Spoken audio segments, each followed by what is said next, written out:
My name's Sebastian Reichert, and I'm the creative producer of Sacred 3. Now, what can we expect in this edition of Sacred? I mean, I had a chance to check out the demo, but tell players like some of the bigger changes that have happened to the series now. Well, I think the biggest change is how more direct and arcadish the game becomes. We still have in the whole complexity and the stuff you can plan with and expand your character on, and you will evolve from a strong character to a super strong character, but you can adjust a lot of the things that you prefer in your gameplay. Do you want to roll around and be more agile, or do you want to be a brutal tank that is standing in the arena? We wanted to give you all these options, but make sure that this doesn't make the game more complicated.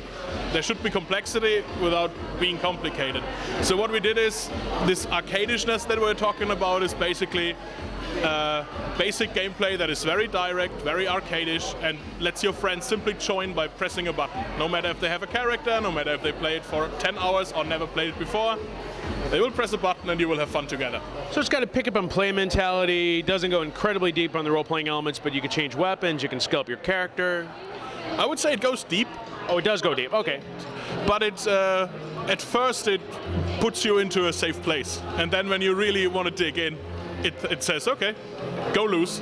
Nice. Now, it actually supports, this is kind of interesting, it supports 2 players locally, but you can play with up to 4 people online. Why have that kind of setup? That was basically the best setup for us to make it work, because this way you still have the chance to have your friend right next to you and play, but we have the capability for 4 players, so we don't want it to restrain the player of being offline because he plays with a friend.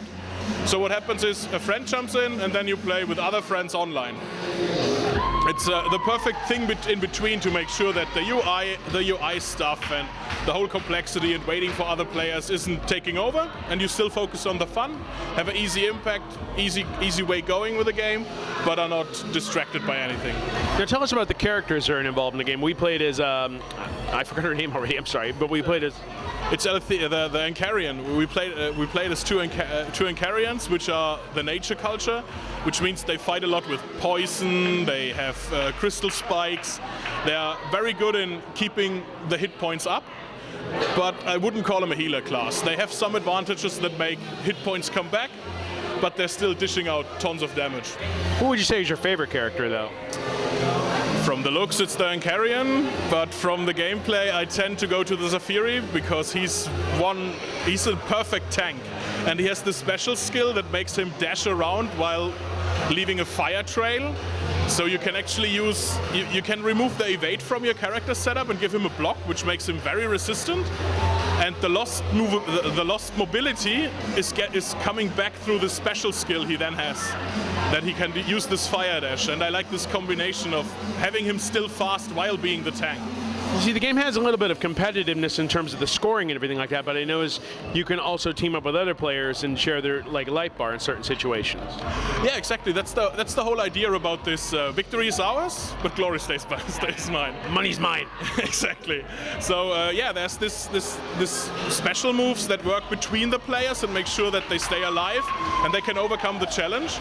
But in the end, you still want to know: did I better than the guy right next to me, or did he better? And why? And so we have this small ranking system in that keeps it interesting. So even best friends want to know, oh come on, who did better at this boss? Was it me? Was it you? Was it me?